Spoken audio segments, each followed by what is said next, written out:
haven't done it yet. I'm just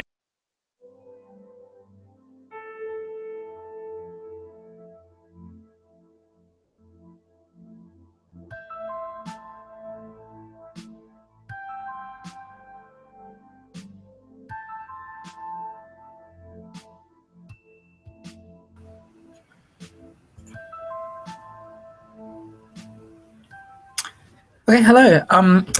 You're listening to the 9th webinar in a series delivered by the Scottish Civil Society Data Partnership Project. I'm Paul Lambert speaking from the University of Stirling. In our series of webinars, we've been looking at different ways that data about third sector organisations can be used in research about the third sector in Scotland. We've addressed a number of different topics, but nearly all of those topics have been about data that's mainly numeric in character. It's usually about maybe an Excel file with a bunch of values in, or some other database that people are working with in primarily statistical methods. However, in today's webinar, we're switching focus. We're going to discuss qualitative data and textual data in a number of different contexts. Some feedback we've had quite often in our webinar and workshop activities is that people have little bits of data or even more substantial elements of their information that are essentially textual, qualitative. They're interested in qualitative research, but they haven't had much by way of formal introduction or training in this area. So what we've got lined up in this webinar is 4 pre-recorded talks. They're all about 20 minutes long on different aspects of working with qualitative data as research resources.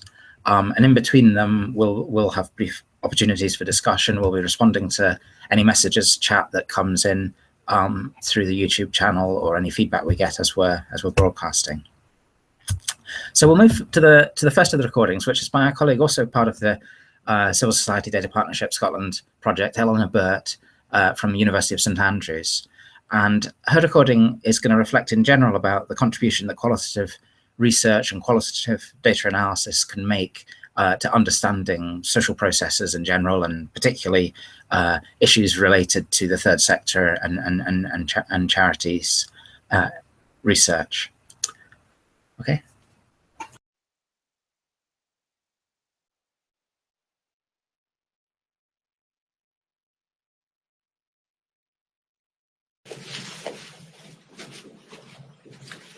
Good afternoon, I'm Dr. Eleanor Burt, and I'm based at the School of Management in the University of St Andrews, where I specialise in charity management. I want to talk to you today about qualitative data and how charities are using qualitative data to help them achieve their charitable mission.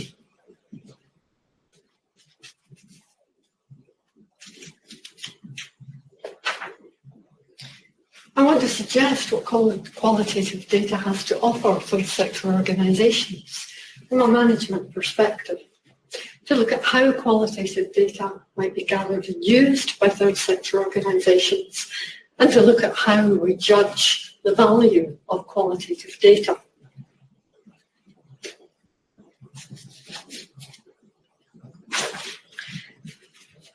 The webinar will be of relevance to anyone who hasn't used qualitative data, who's unfamiliar with it, and who's uncertain about what it involves and its value. This may include staff in leadership positions in third sector organisations. It may include trustees who need to understand what data is saying to them, who perhaps need to understand the value of qualitative data. It may include staff and volunteers at other levels of the organisation as well, who are beginning to engage with data, to capture it, to process it, to analyse it.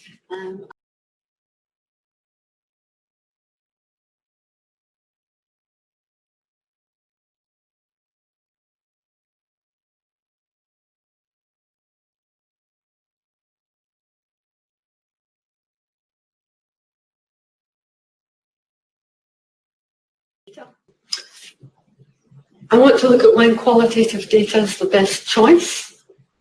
at what sort of questions might require or at least benefit from a qualitative approach, and how you might take forward qualitative research. I want to talk a little bit about the issues that might arise with it, and as I've said, about how we judge its value, and then I want to finish just by summing up on one or two of the key points to take away.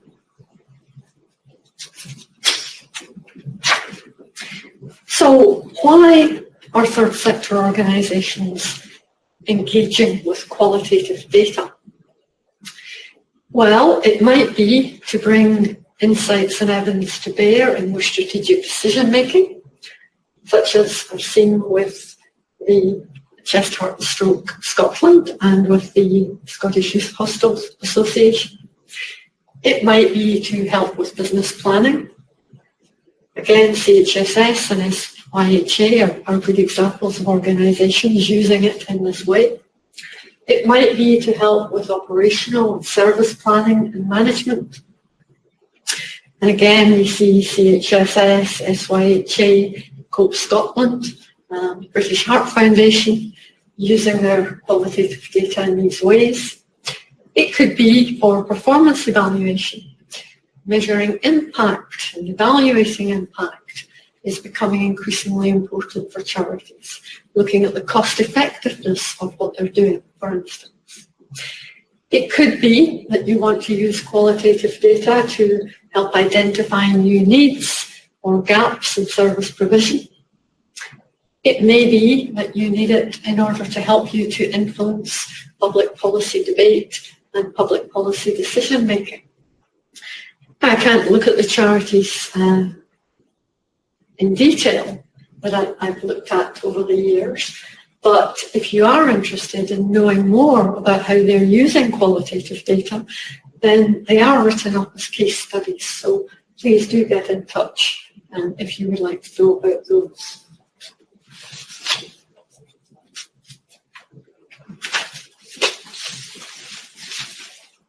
When is qualitative data the best choice? Well, quite simply, when yes or no and a set of numbers provide you with insufficient information. When you want to get behind what has happened and understand why and how something has happened. When it's important to understand nuance and complexity, to view an issue from a variety of perspectives, and to gain in-depth understanding of an issue and to understand its context and its detail. So for instance, if I was to hold up a feather and had a group here today comprising an ornithologist, an artist, a clothes maker, an aviation expert, a physicist, for instance, I would receive a different answer from all of them as to what exactly I was holding up. And I could then take the opportunity with a qualitative approach to ask them more about this object. And the ornithologist might begin to tell me that it belongs to a sparrowhawk. And I might then want to know what type of sparrowhawk, and he might tell me that it's a young female sparrowhawk. And I might ask some more questions and find out that this young female sparrowhawk is in molt. And not only that, but she's about to become an adult bird in the process of going through that molt. And if I then turn to the aviation designer, he might talk to me about the form of the feather, its mechanics. He might then be able to tell me something about how that feather might perform in different weather conditions. And I could then perhaps glean from him how understanding all of that might help him in designing a new aircraft wing. So you begin to see how qualitative data, a qualitative approach, starts to give you that kind of richness that is difficult to get when you're asking questions of a yes/no nature, which are with numbers at the end of the day. It's also helpful to use qualitative approaches to capture the human experience of the organisation, as perceived by your volunteers, your staff, your service users, and other stakeholders.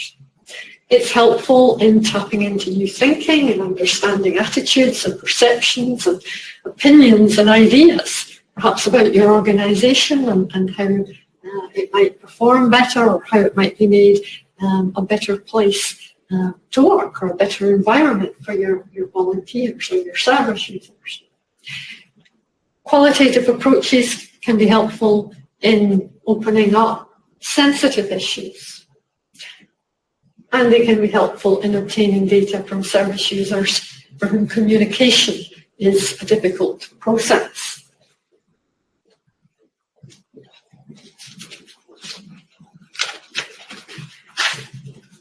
So what sort of questions might require or benefit from a qualitative approach? Well, these are just some examples of the type of questions that you might ask if you were, and for which this approach might be relevant. Why are we not recruiting sufficient volunteers from particular ethnic backgrounds or particular age groups, for instance? Why do completion rates on a course attended by service users vary significantly from one local area to another? What can be done to improve that situation? Why is one of our charity shops underperforming relative to others? Why are we able to recruit and retain volunteers for one of our charity shops more easily than we're able to do so with others? These are just examples of the kind of questions where a qualitative approach would be helpful to you.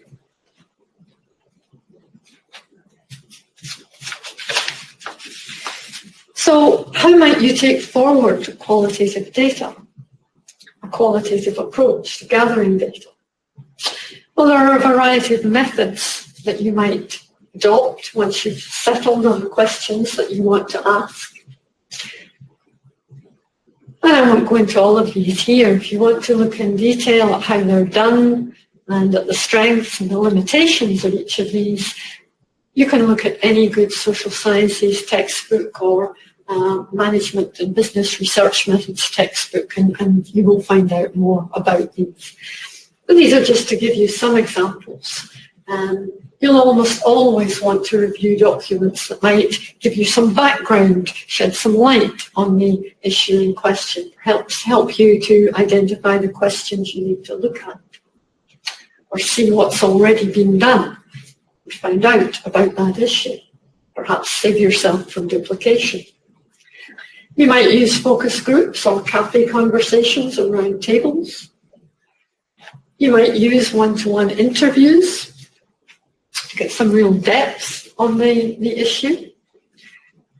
Social media analysis is beginning to be used by third sector organisations, perhaps looking at and analysing conversations or images.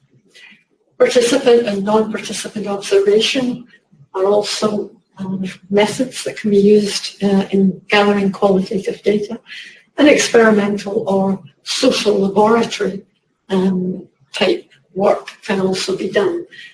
These last three are not typically used and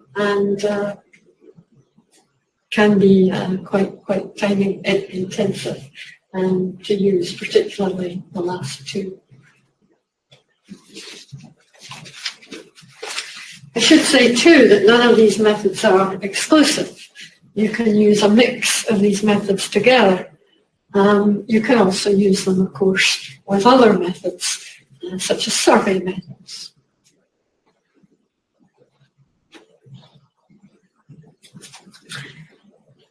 Who would you speak to if you were taking forward a qualitative approach? Well, any number of groups, depending on the issue that you want to look at. And I've indicated just two here. If you wanted or needed to look at your volunteers, to talk to your volunteers about an issue, if you have a small enough number of volunteers, you might want to do a census and speak to everyone. But on most occasions, you're not going to be able to do that. You're going to have to select some people that reflect the profile of the group that you need to speak to. So you have to ask, is your issue of relevance to female volunteers?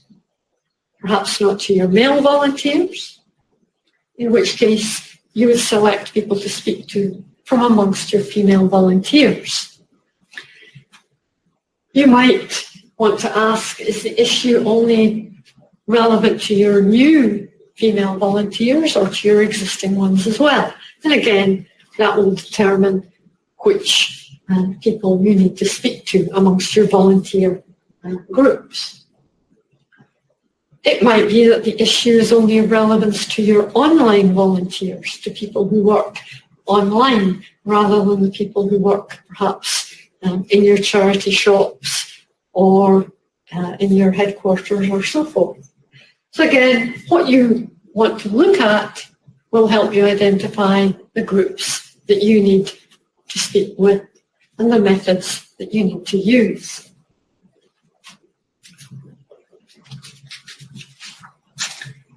What issues tend to arise with a qualitative approach? Well, very broadly, it tends to be costly relative to other approaches. It can tend to be time-consuming relative to other approaches. And it can tend to be staff, and if you're working with your volunteers, volunteer-intensive relative to other approaches. It can be perceived by some to lack rigor. It can be critiqued by some for not providing objective facts. But we have to be careful about these types of criticisms and think about what qualitative research is giving and what are the proper ways in which to evaluate it.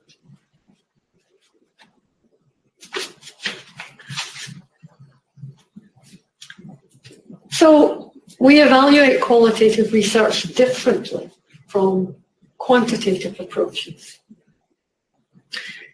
Quantitative researchers tend to talk about the generalizability of their findings. They talk about the replicability of their studies and the validity of what they've done and the findings that they've generated. Lincoln and Guba and others who work with qualitative data talk about the transferability of their findings and the reliability, the way that the research has been done, and the credibility of that research. And what that translates into in practical benchmarks is that you need to consider the extent to which the insights from context A or charity A are relevant in context B or charity B. So you might look at the findings in one charity and then think about certain key features of that charity, very important features, and the extent to which your charity shares those same features. And on that basis, you might decide that actually the findings from charity A are relevant to your charity as well. You want to look at whether the right questions have been asked in the right way, using the right methods, and have been asked of the right people. So, has the research been done in an appropriate and dependable way? Does it have reliability? Are the limitations of the data and the implications of those understood? So can we believe in and trust the findings? Are they credible? So those are the kind of questions you want to ask in evaluating qualitative research. And you need to remember, it's very important to remember that alternative ways of understanding an issue are valid, they're important, and they're useful. They are not to be seen as a problem. They're giving you a very rich set of insights. And remember too that understanding nuance and complexity, context is also extremely useful and important.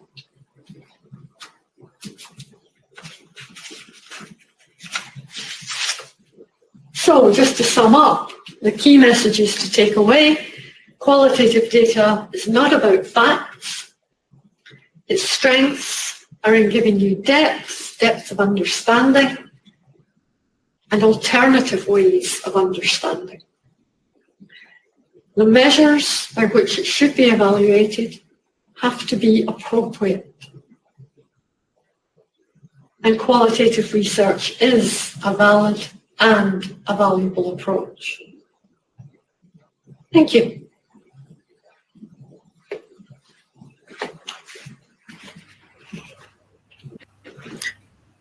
Great. So, so Eleanor there was talking about what qualitative data is and how it can potentially contribute to research in the third sector.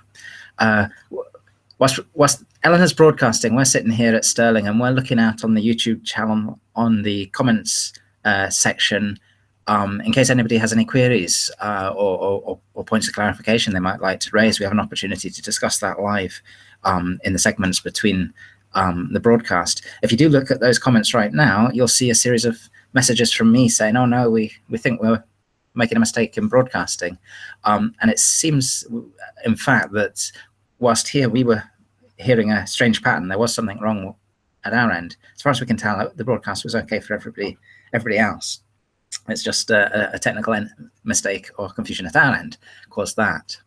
But if you are watching the session at the moment on YouTube, please do, you can use the chat facility, just pop in a comment or a thought if it's relevant on the talk.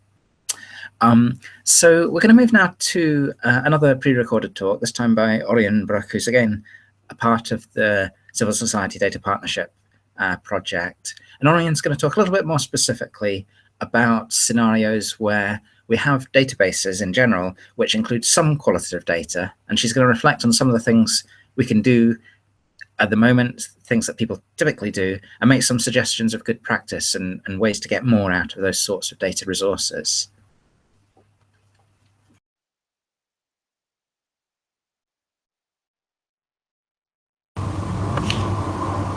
Hi, this is Orian Brook, and I am in today's webinar. I'm going to be talking to you about using qualitative data within databases, how we can make use of qualitative data.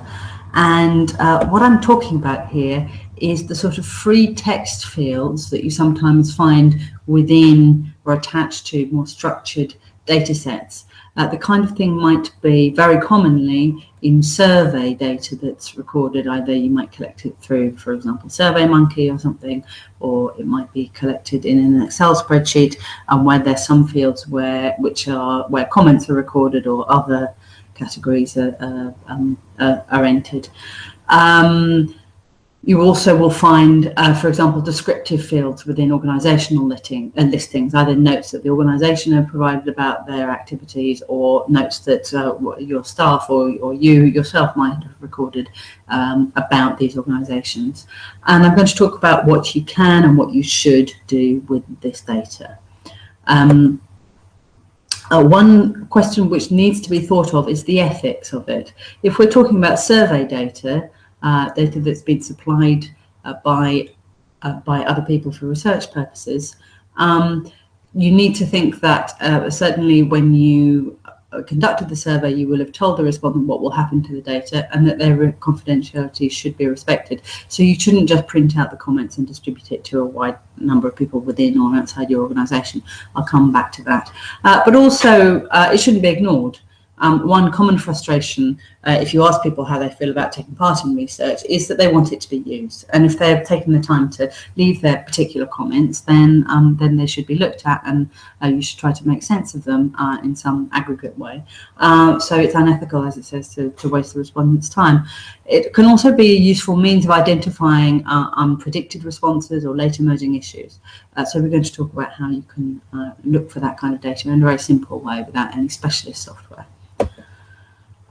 So this kind of analysis that I'm talking about is called content analysis.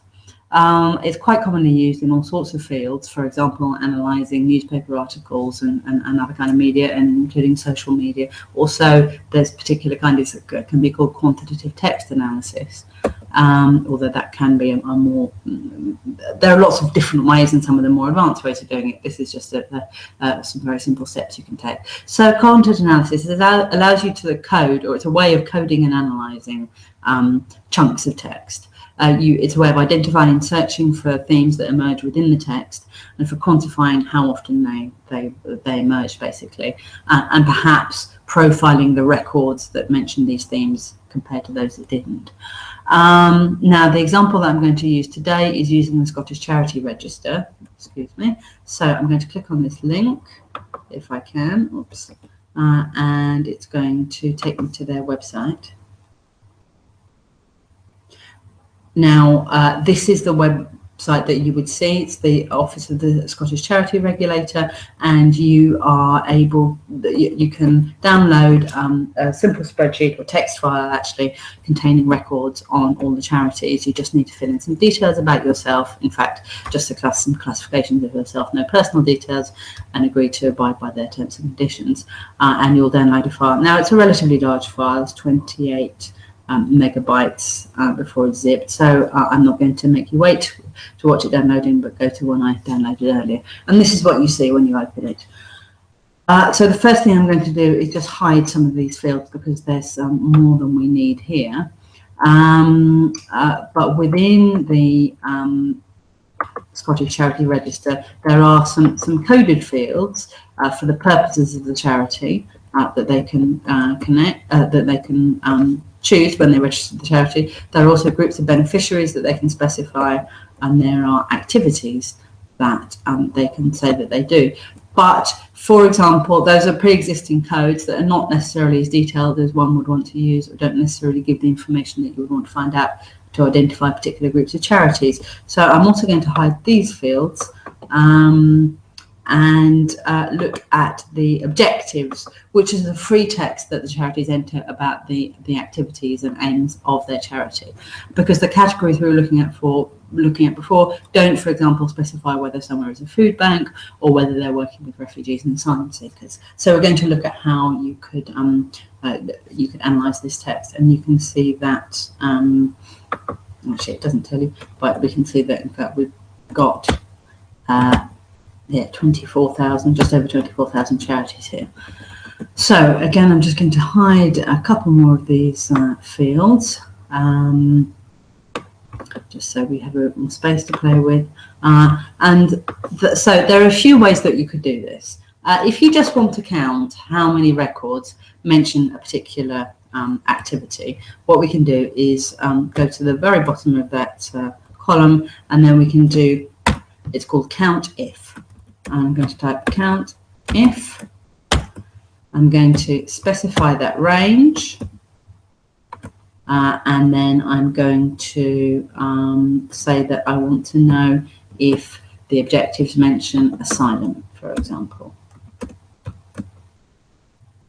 Now, if I just type asylum, do count if for that column and type asylum, it comes up with 0. Nobody mentions asylum. In fact, that's not nobody mentions asylum, but none of those fields have only the word asylum as their content. So what we're going to do is put an asterisk at the beginning and the end of the word asylum and press return.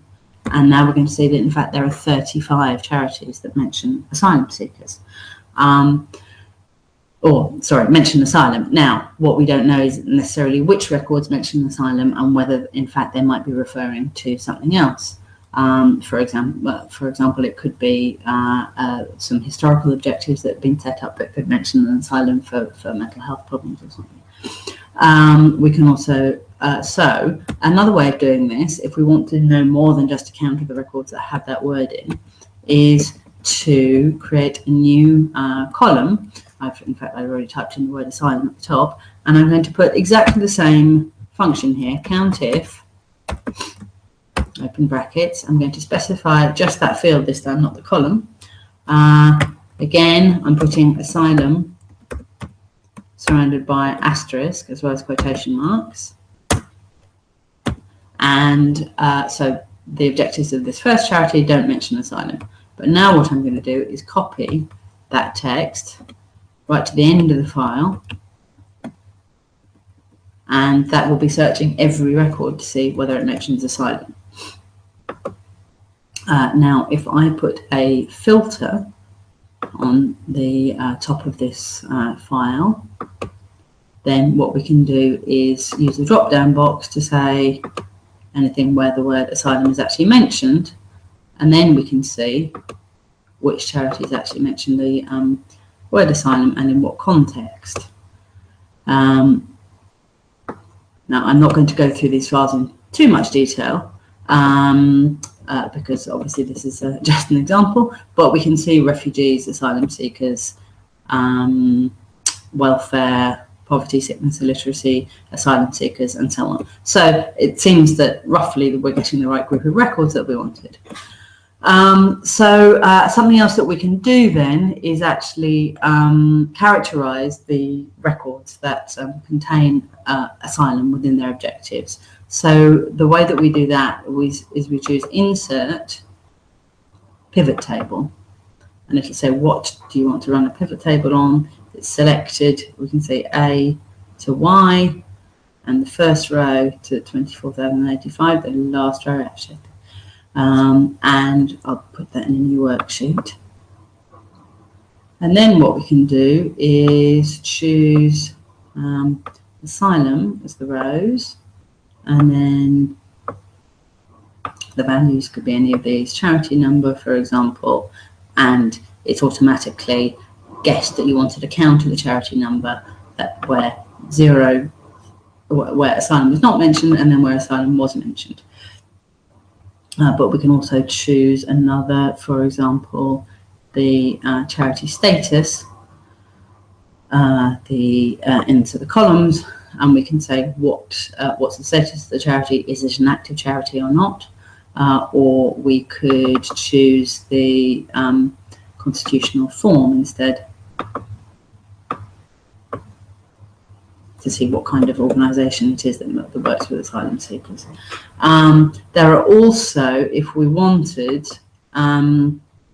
because obviously asylum is only one word that might denote the kind of organisations we're looking for, and we might also want to look for refugee.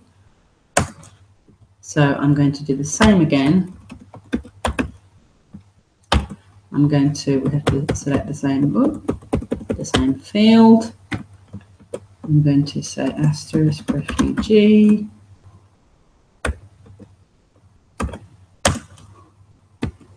And then again, I'm going to copy that right to the end of the file.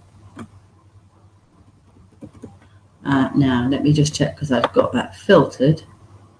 I'm going to just check that it's copied it. No, it hasn't copied it into all the unfiltered fields, so I'm just going to do that again.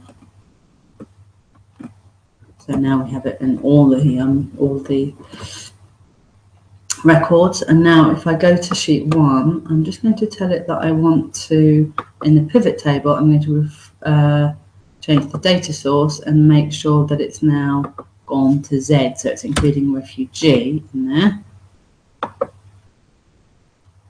So then, sorry, I should have done one extra field, which is asylum or refugee.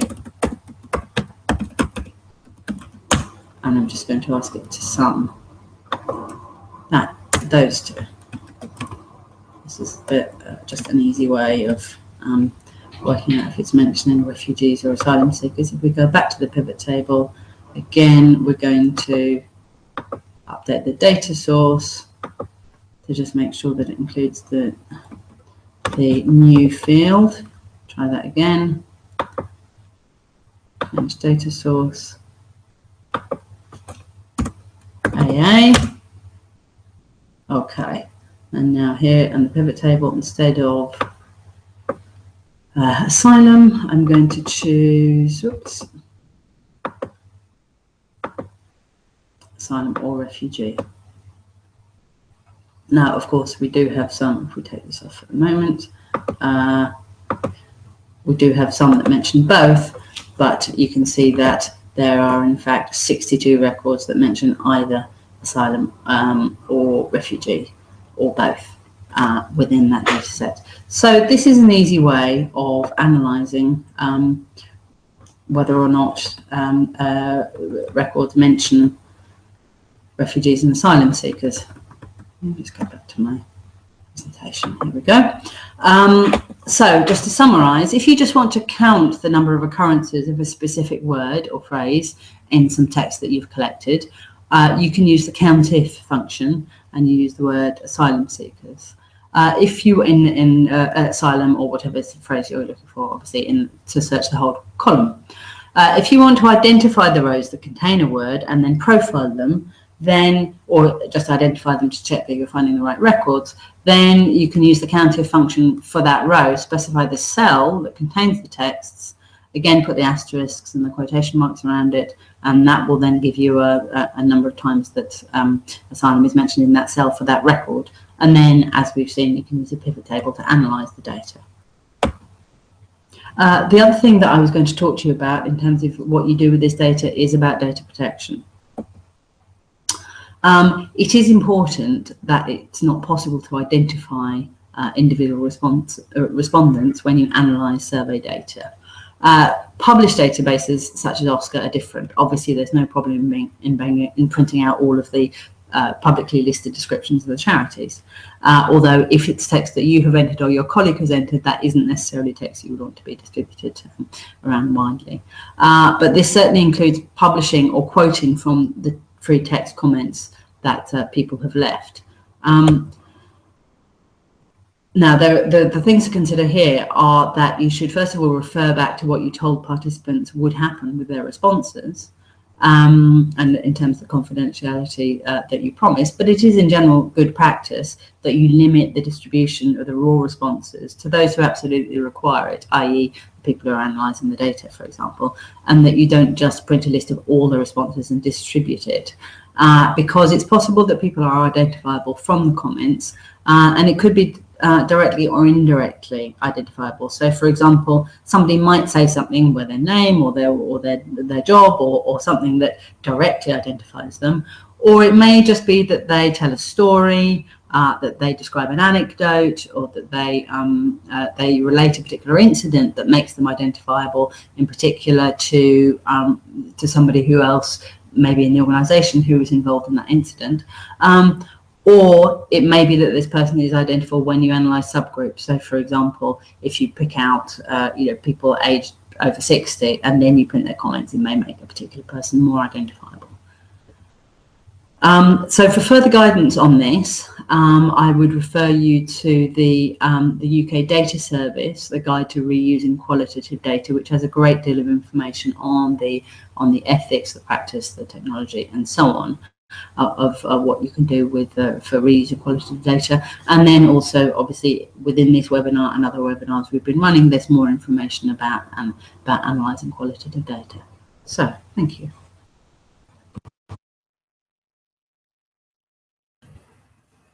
Okay.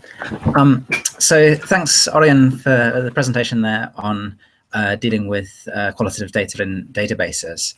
And I see Orian's also, whilst that was broadcasting, you've posted a couple of comments on elements of that and follow-up links on producing word clouds, for example. Certainly, feedback we've had in our activities has been it's quite often the situation that people in third sector organisations are in this scenario where they've got a database with some additional qualitative data and questions about what useful ways of dealing with that. One of the other things that we often get queries about is the subject of the next pre-recorded talk, basically software for qualitative data analysis. In the next talk, we've got Richard Simmons, who's an academic from the University of Stirling, talking about qualitative data analysis software. The recording's a little bit unusual in that I myself am also in the recording. I'm asking Richard a few questions, and we're doing it in a sort of interview style. But the substance is Richard's insights and reflections on qualitative data analysis software. The key point I believe we make is sometimes people believe that software for qualitative data analysis can deal with everything that every concern you have about the data. And I think the emphasis of Richard's points is that it's more of a balance. The researcher still needs to make a lot of traditional inputs alongside using a software. But okay, so we'll go on to that next talk to think about the content and features of software for qualitative analysis.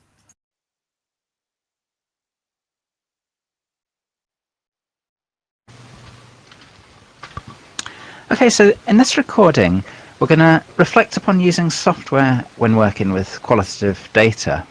This is actually a topic that's a little bit out of the area of expertise of the researchers in the Civil Society Data Partnership project. So we've brought in a colleague, Richard Simmons from the University of Stirling, who's going to tell us a little bit about his experiences of working with qualitative data and the relative role of software in that.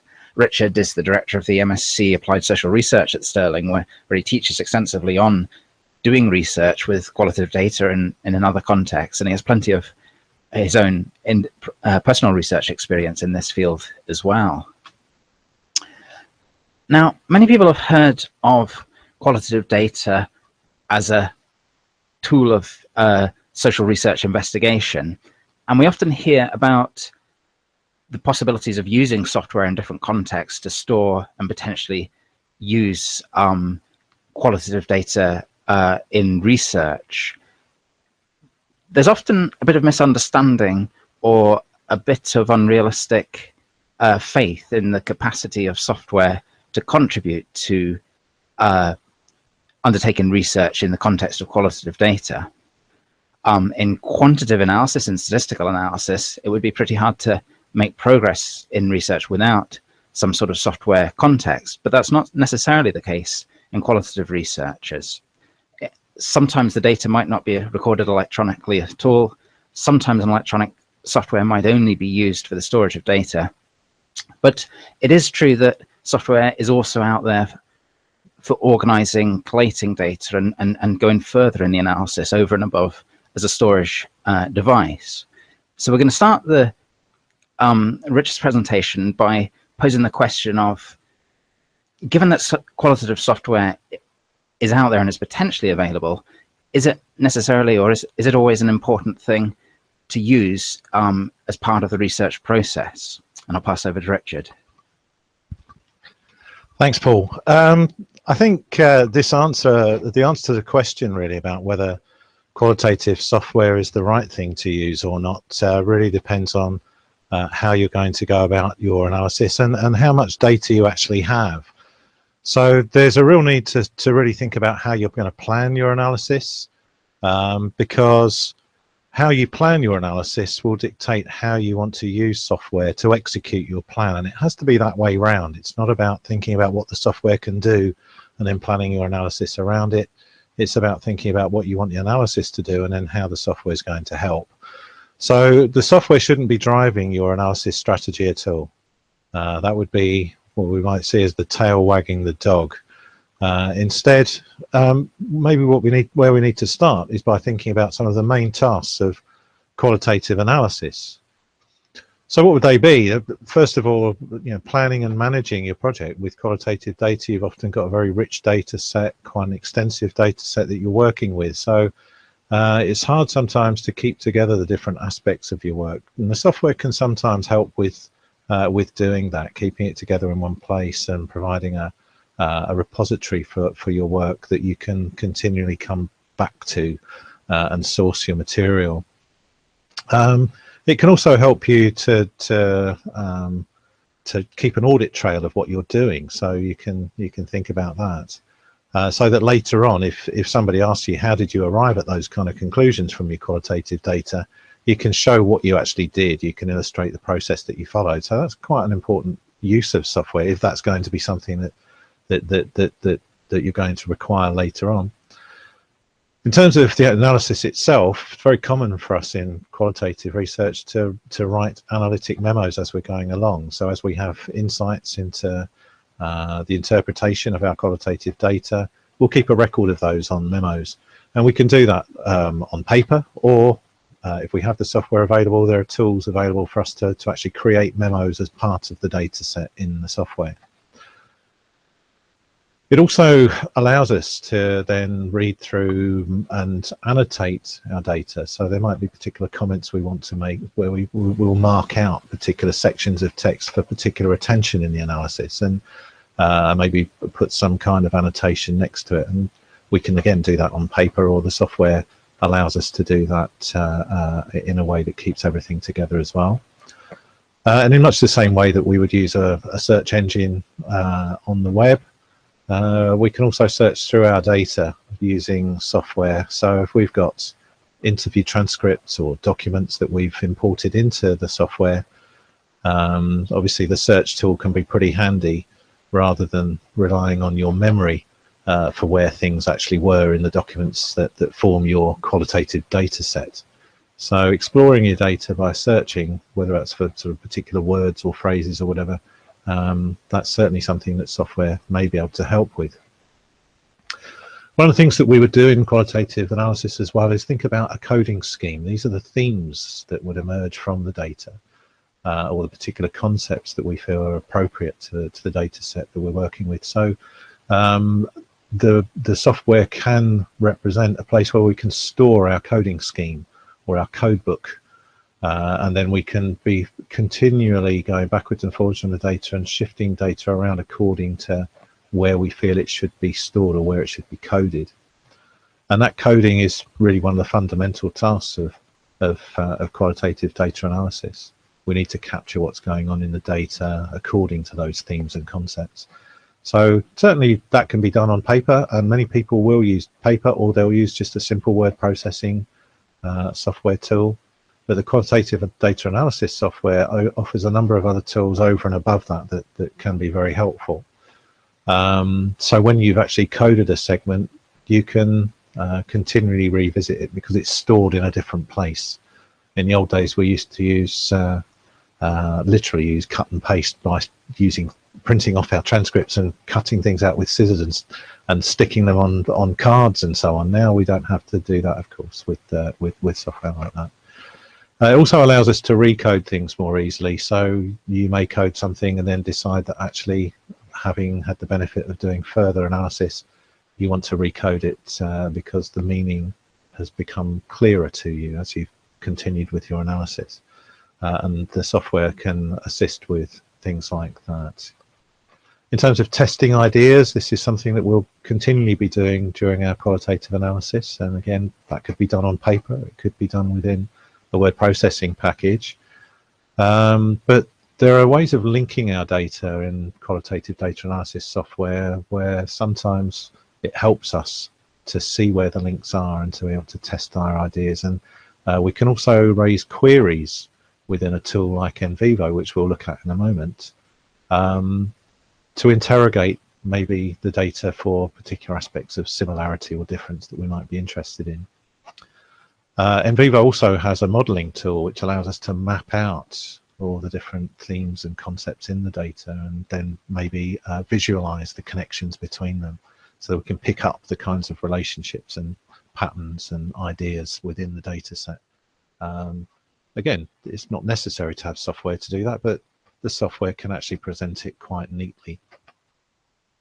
And so if you are needing to generate output, either for your own analytical purposes or to present to other people, or in terms of working in a team where maybe you're sharing that data set with various other researchers who are also conducting analysis on that data, then it means that everybody has got a central source within the software where everyone can access the data and see what everyone else has done, and that audit trail is there so everyone can work out who's done what with the data.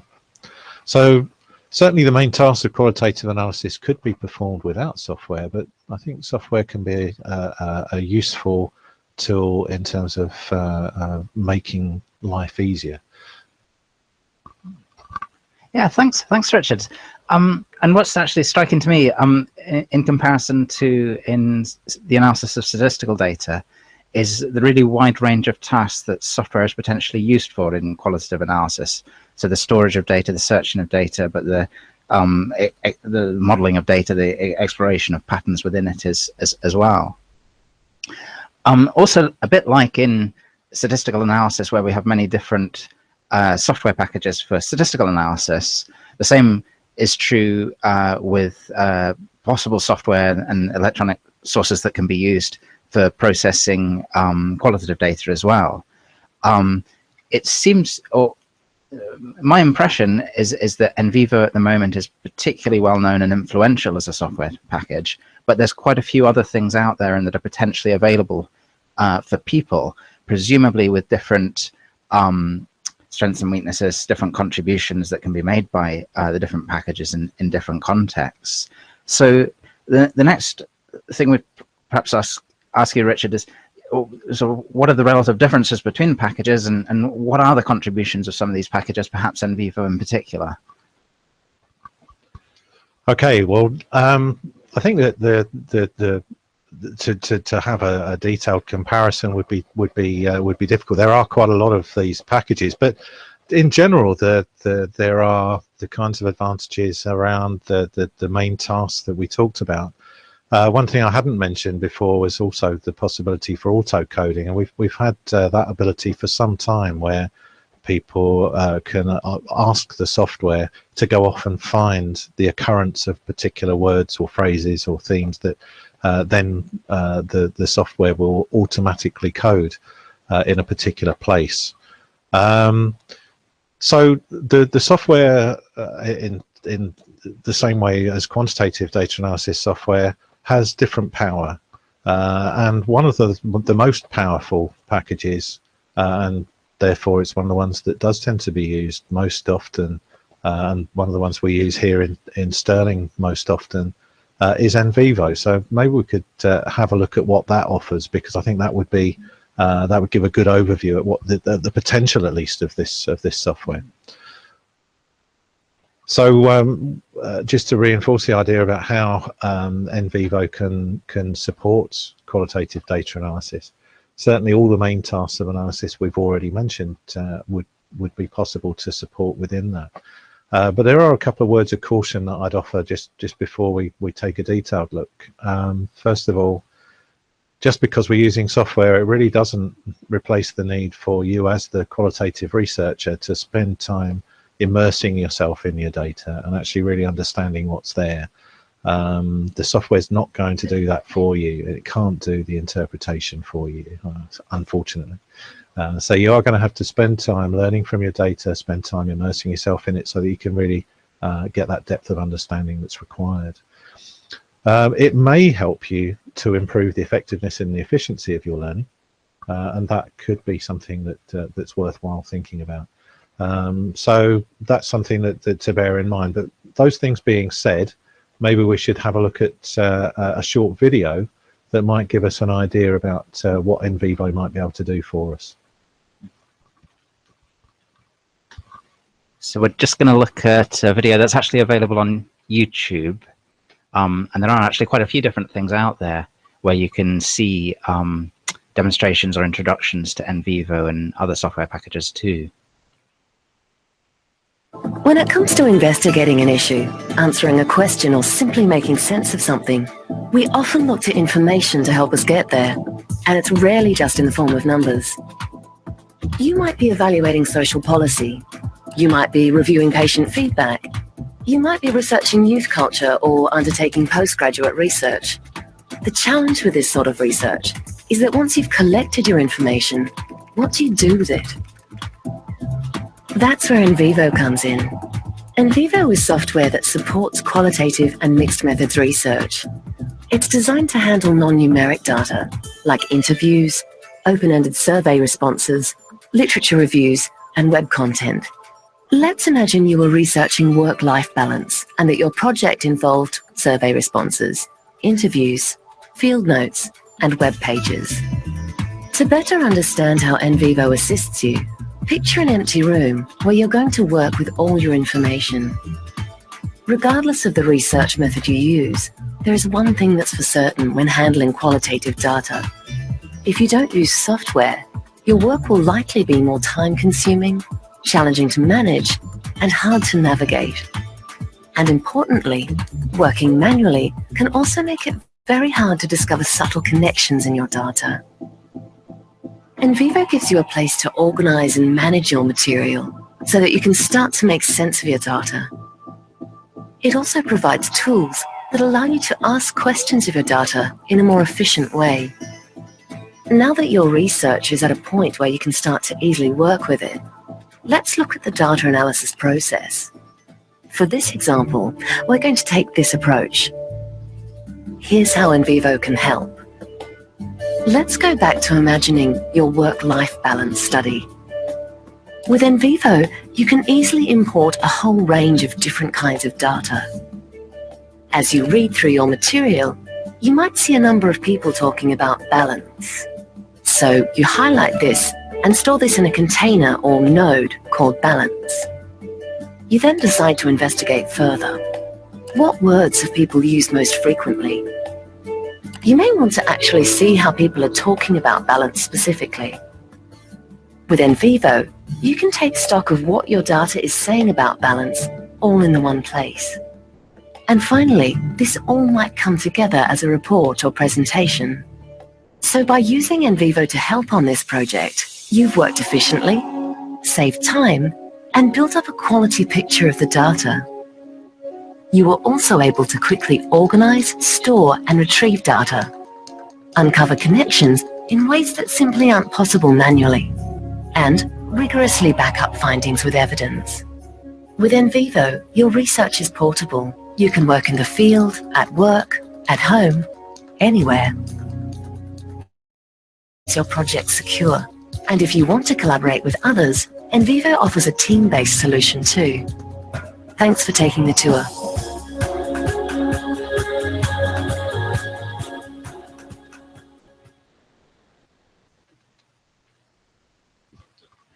So that's actually a promotional video from the makers of NVIVO, of course, but it serves to illustrate what the NVIVO software is designed for and some of the contributions it can make. And we've got on screen some other sources of information where you could look a bit more at this software and take that a little bit further.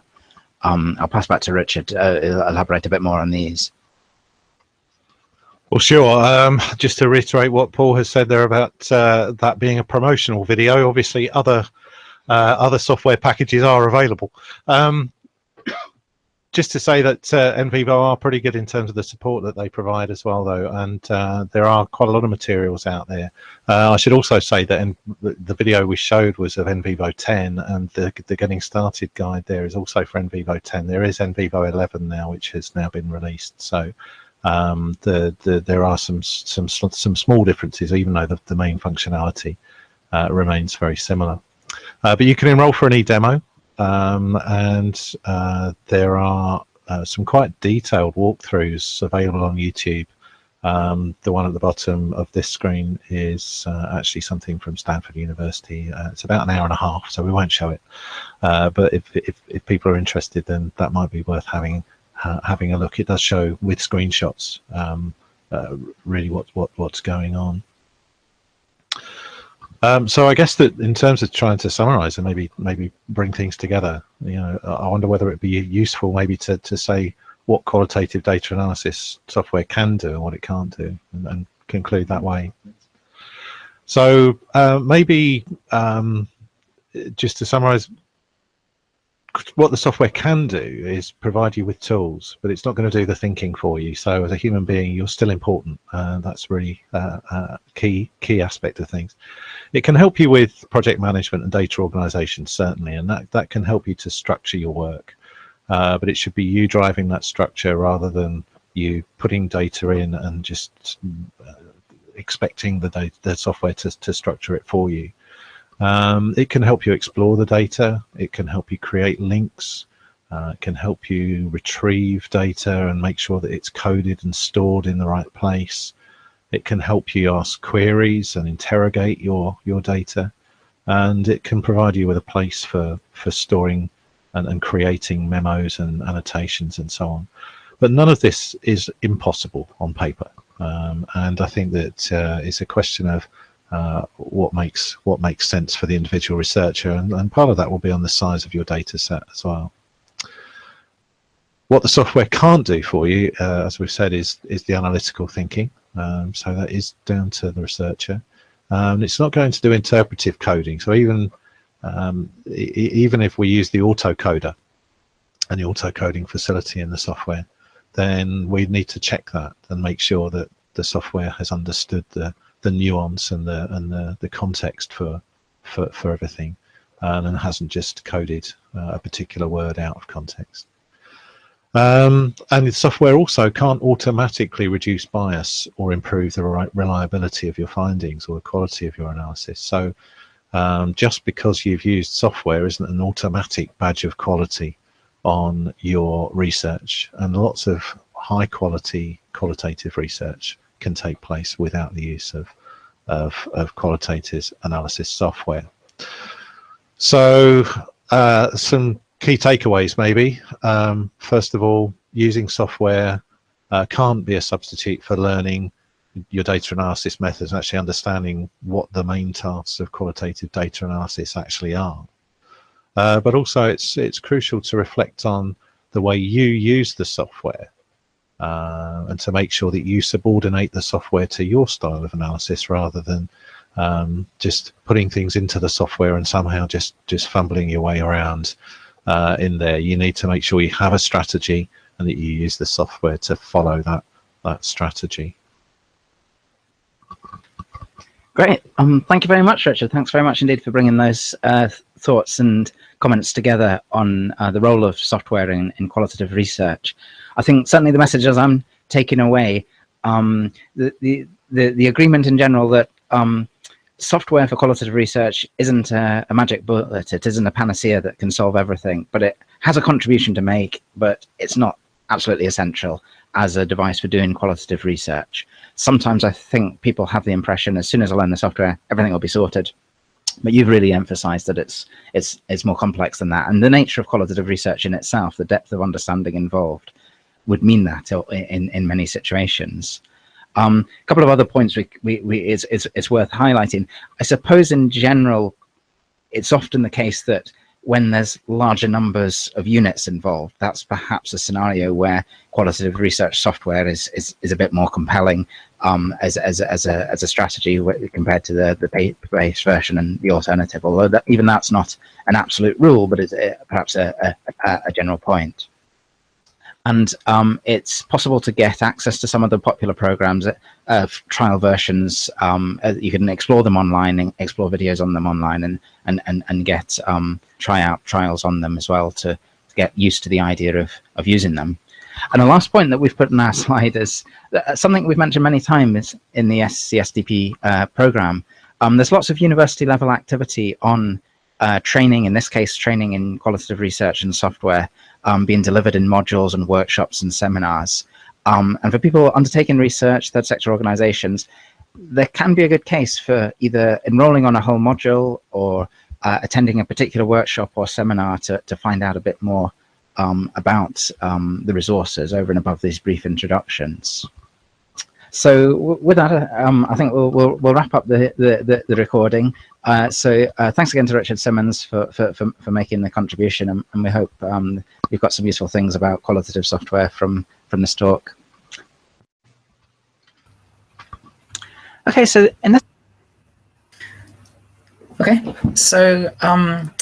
some reflections there on using software for qualitative data analysis. Whilst we were broadcasting, actually, Ilse McKinnon has just asking a little bit about the practical details of getting hold of a software like NVIVO. Obviously, these are commercial products, and some of them are a little bit expensive to buy your own personal copy of, and that's the case with NVIVO. It's one of the slightly more expensive ones in its own terms. NVIVO, as many of the other examples, does have a free trial version. We'll look a little bit more. We may be able to find out a bit extra information, but the majority of the qualitative analytical software have an education version along with the commercial use version, and the education version is a reduced price, but still somewhat pricey, perhaps a few £100 or so. Of course, the other way potentially to get to software for qualitative analysis is through an affiliation with the university, and this is something that those of you that have listened to some of our other webinars or materials will have heard us say before. But quite often a plausible way of moving forward, if you're associated with a third sector organization and you're interested in using data for research purposes, is to establish some sort of affiliation with a university, and perhaps become an honorary researcher, a visiting researcher, or perhaps become a student by enrolling on a module for a course.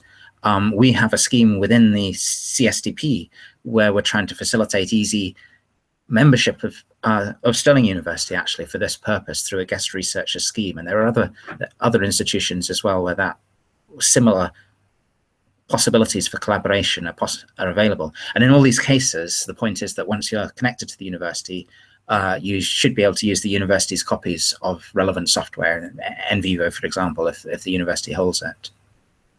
We may add some more comments on that issue during the rest of the webinar on the chat channel.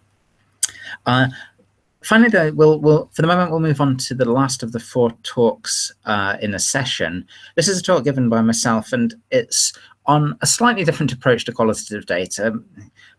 I'm not particularly somebody that does a great deal of qualitative research. I mostly do statistical research. One way you can potentially respond to qualitative data is to try and convert it into numeric numbers, numeric values, which sounds very crude, but can sometimes be a sensible way forward, depending on the situation. So in my talk, I'm talking about scenarios where it might be plausible or useful to code qualitative data in essentially what's a numeric coding frame, and the practicalities and the scenarios where that may be relevant and appropriate.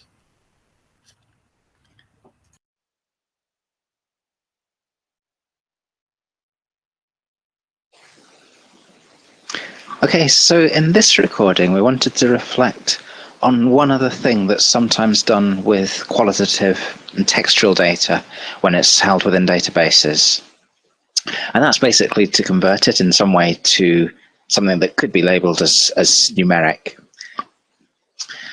Orian has actually already described today quite a common database scenario in all sorts of situations. On screen, I'm showing some data from a social survey, a questionnaire survey that I was involved in undertaking. But the same thing applies to many administrative data sets or research-oriented bits of data that might get collected about an organization or about an activity. So on the screen, 2 very typical examples, certainly in the social survey, the questionnaire survey context. The image towards the top, we've got a question where people were asked to choose from a number of different categories. It's actually a survey about photography, and they were asked to indicate which of a number of different options of photography they undertook. But the last option was other, please describe, option 10 actually. And if they tick this, they have the opportunity to write in free text format what it is they do. And that generates some textual qualitative data, which is a bit different to all the other codes. Another very common thing in things like social surveys and comparable data structures is over and above clarifications on particular options. It's quite common that people or records have the opportunity to add some other unstructured free text information. So typically at the end of our questionnaire on photography, we ended by saying, is there anything else you'd like us to comment, or that you think we should have said that's important, or that you'd like to make a point about? And then people have plenty of space to write more. Some people wrote several sentences, paragraph or 2, in response to this prompt. So the question is, just as Orian had mentioned earlier, we have this data quite routinely in structured databases, but do we make good use of it in different ways? So what are some of the things that we often do? We often simply ignore the data altogether, just delete it, don't keep it in the data set. Or we keep it, but we don't make any use of it in anything subsequent. But of course, I'm trying to highlight here that these are a little bit unsatisfactory. Obviously, ignoring it means that we're not making use of some relevant information. And there is also the thing that Orian highlighted as well, that sometimes it's not ideal to keep free text data because potentially it can be disclosive or breach some confidentiality requirement of the data resource. So people might inadvertently have given individual level descriptive information that would allow you to identify them, or detailed information about somebody else. So another thing that we sometimes do is just print it all out and just look at it and describe it. And again, that's a small risk of data confidentiality problems. It's also not a particularly refined or thorough way to analyze the data. It's a bit scattergun in terms of how it exploits the rich qualitative data that's there. There's a fourth option, which is coding. A fifth option to keep the data securely and use it in its full detail. And some of the previous talks today have reflected on strategies to achieve that. I've put the rather cheeky comment, I guess, that this doesn't happen very often in practice with these sorts of data sets, structured data sets with some qualitative data. It's uncommon, but not impossible, to see scenarios where people do make full and rigorous and thorough use of the data to its full detail. So the other one, the intermediate one, what I'll concentrate on here, the other thing you can do is simplify the data a little bit by reducing it down into a smaller number of categories, coding, as I've referred to it here. The characteristics of coding would be to define some sort of sensible taxonomy relevant to the data at hand, a range of different plausible categories or that are interesting to distinguish between, and then assign the responses to categories in that taxonomy. This is done in quite a lot of situations in different scenarios. There are some data traditions where we have quite complex taxonomies with hundreds, sometimes even thousands of different options. In medical research, for example, they have taxonomies of disease classifications with thousands of different categories. And sometimes medical data involves coding a textual description of the circumstances into the relevant category from the taxonomy of diseases. More commonly in the sorts of scenarios we're reflecting on in the CSDP project, datasets about third sector organizations, our taxonomy might be more likely to have quite a small number of categories, 2, 3, 4, 5 different categories rather than 500 or 5,000. But coding involves defining a taxonomy. It's a convenience to label the categories of the taxonomy with numeric codes, and this is where the numeric coding of textual data, the title of this quick discussion, refers to. It's important, ideally, certainly in terms of methodology, to retain thorough records of the relationship between the original free text data and the values that it's coded into. So I've said for replicability, which means in order that you yourself or other people can repeat the analysis and make sense of it in the future. But just good practice and thorough understanding of the data would be to generate taxonomy categories for the free text data, but retain some information that connects the original data with the free text description. But the point in general would be, once we've got the free text data coded into categories from the taxonomy, the chances are that subsequent outputs based upon analysis of the data, and indeed further copies of the data that you might be considering giving to other people, for example, they probably only use the taxonomies. You probably don't keep the detailed free text response on the data at these subsequent stages. You keep it somewhere as a record to allow you to reproduce it if necessary, but you probably don't keep it on the main data file that's being used for the bulk of analysis. I'll start with a more ad hoc example. Again, this is a small-scale survey data set that I was involved in collecting. It's the photography one again. And I want to illustrate just a couple of things that are often done, just to put them in different groups of strategy. Basically, we're starting with a question. It was question 15, which was, the question was actually thinking of your role as a photographer, which of these terms best describes it? A number of categories were offered to the respondents, but one of the others was other, please describe. So if they went for other, respondents were then given a bit of space to write in how they would describe their role as a photographer. So we've got some individual verbatim responses shown on screen here in Q15_A. Somebody told us it's hard to categorize their activities, for example. So what do we do with that sort of free text data? Well, the original question actually is the simplest example of coding, because we've just decided all the other free text values just go under the category other. And that generates this graph on the right, for example. That might be as much as we need in many situations. But we do have more information from people. We don't want to just ignore the extra information they've given us. So what's often done, perhaps the most common response, is to define a few other exclusive numeric codes, separate numeric codes, and actually look individually at each response and make a decision about which category that code goes into. So Q15A2 is a new variable that we've made, which when there's an easy categorization of the other description, we put it into one of a few different categories. So we've made a new category called other technical, and another new category called other artistic, and another new category which is other unclassified or hard to classify. Sometimes in some scenarios you might want to preserve a bit more of the information. So the last thing I'm trying to illustrate here is Q15B1, B2, B3, 3 different variables, and these are being used for the possibility that some people's free text description may mention more than one thing. So that was a small-scale ad hoc example.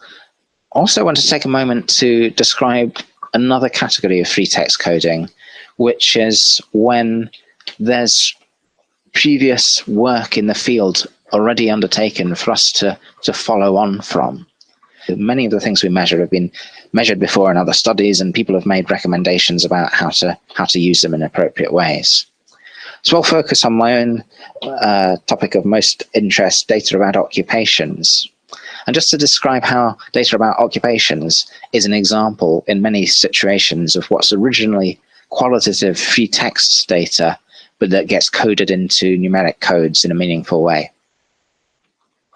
But what we've got going on in this situation is we've got original free text descriptions of the jobs that people have.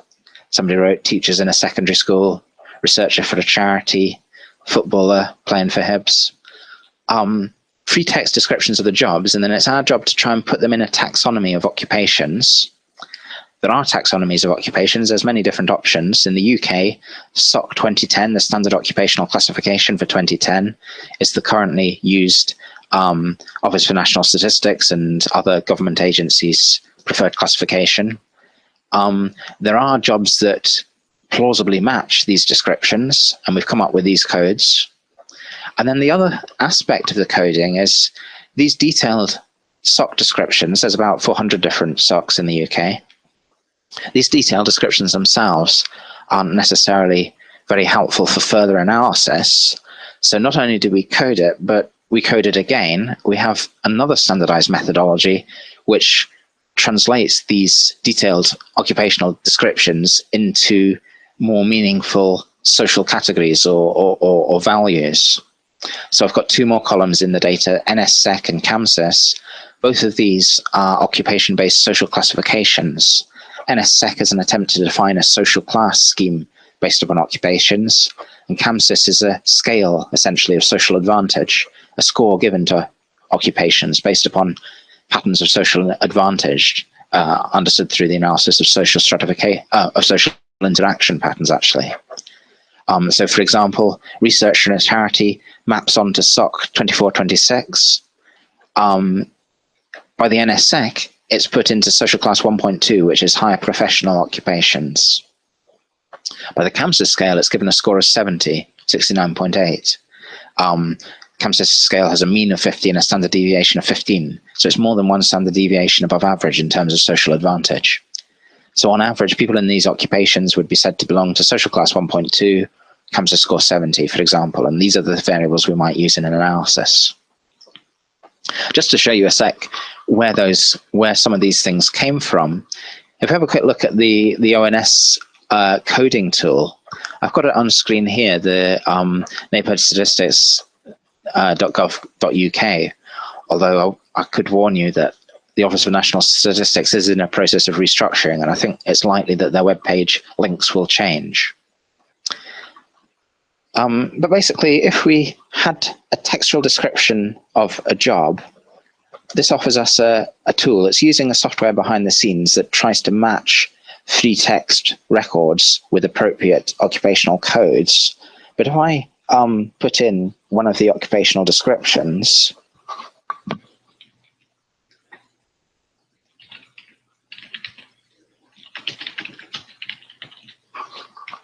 and I just search on that text, that free text, a bit of software is run in the background, and a number of plausible standard occupational categories are identified which match part or all of the segments of the text.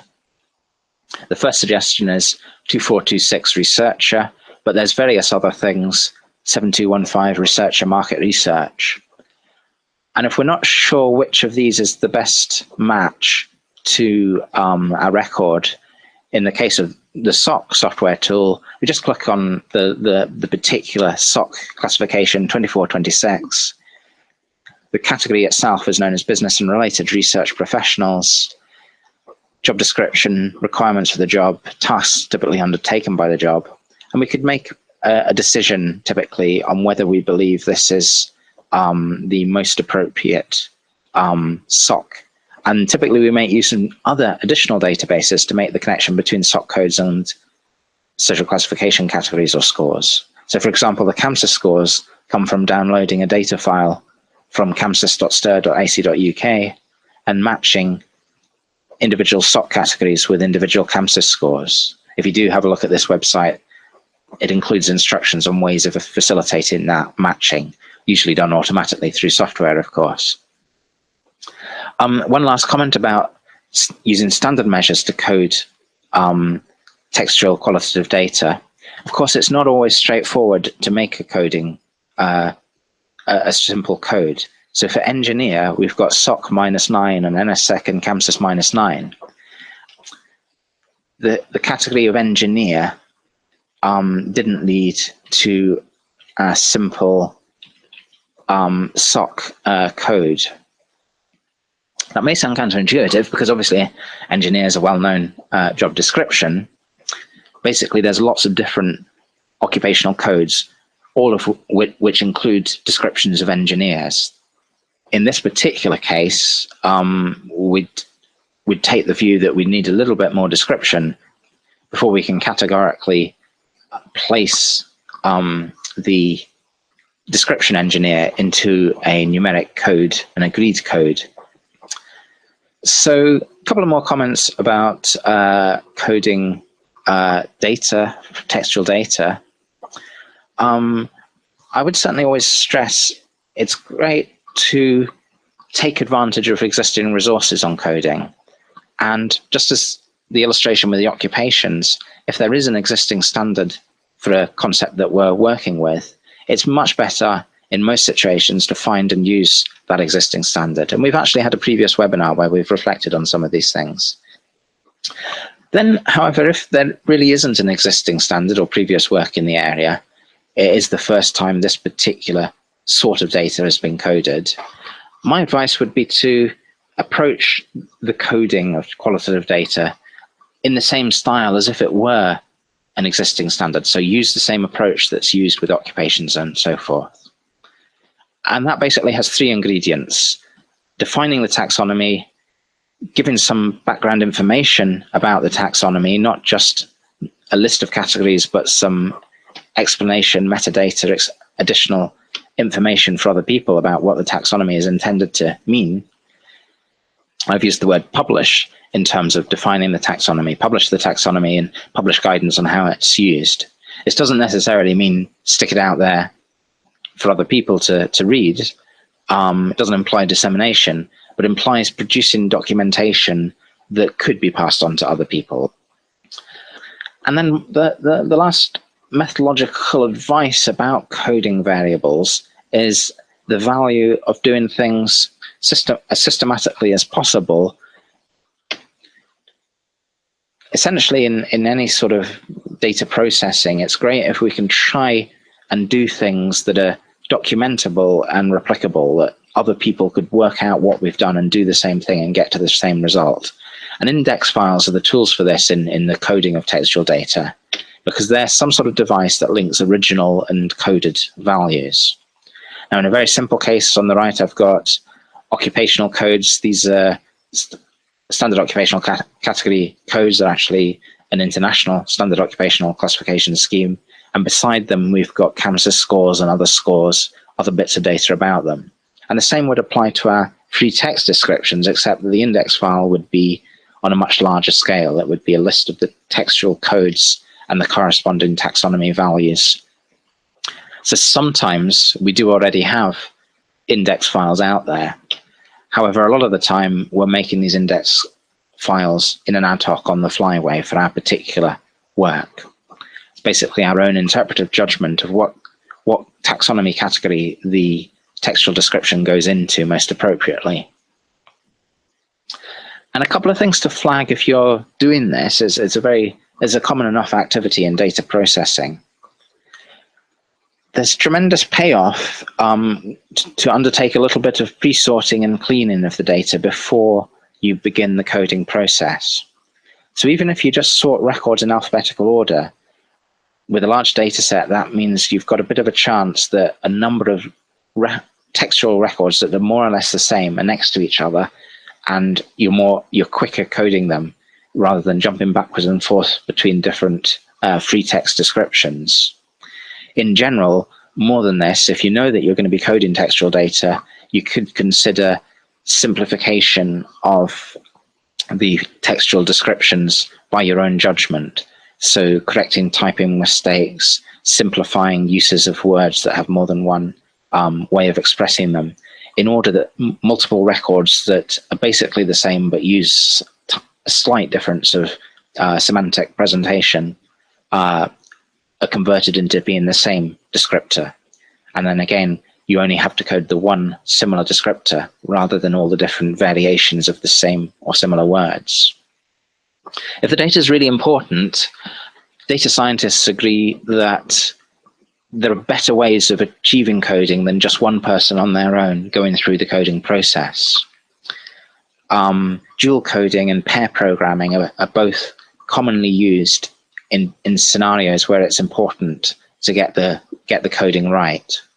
Dual coding means two different people separately undertake coding, and then they compare and contrast results, and when they came to different views, they look those up further and make a decision.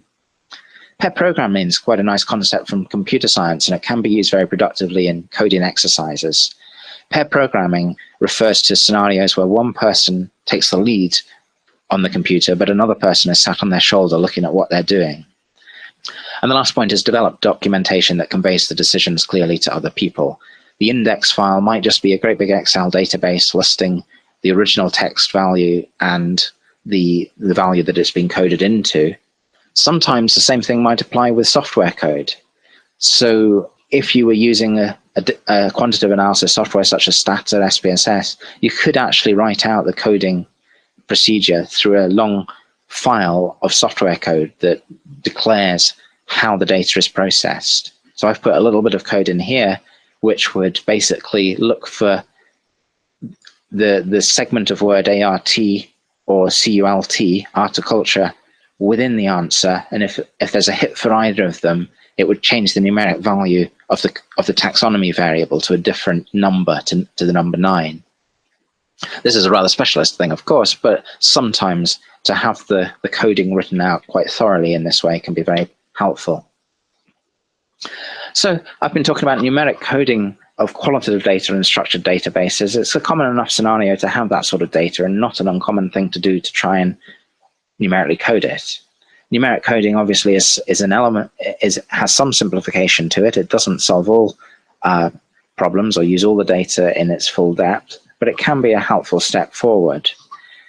Very valuable to recognize that there are existing efforts and existing resources in the coding of standard measures in the social sciences. So if you're thinking about undertaking this sort of coding, do spend time checking if it's already been done before and if there are existing resources out there to help you. And the other thing I've tried to emphasize is the payoff to documentation of the coding process, making it transparent, making it obvious to other people how the coding was undertaken.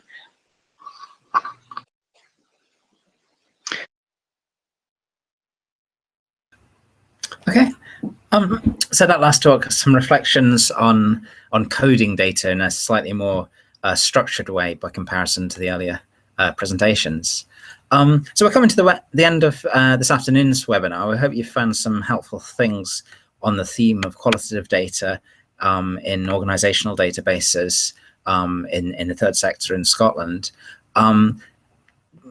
Many of you listening in will perhaps already be aware, but this is part of a series of a number of different webinars on different themes in working with third sector data and research about the third sector in Scotland. We have 1 or 2 events still coming up. We have a webinar a week after this has been broadcast at the end of at the start of October, on the 4th of October, and we have a workshop in Edinburgh on the 5th of October, where there's still an opportunity to sign up for anybody that might like to. So I think with that we'll finish off this afternoon's session, and just remind you you can pick up the materials at a later date as well from the Civil Society Data Partnership website, thinkdata.org.uk.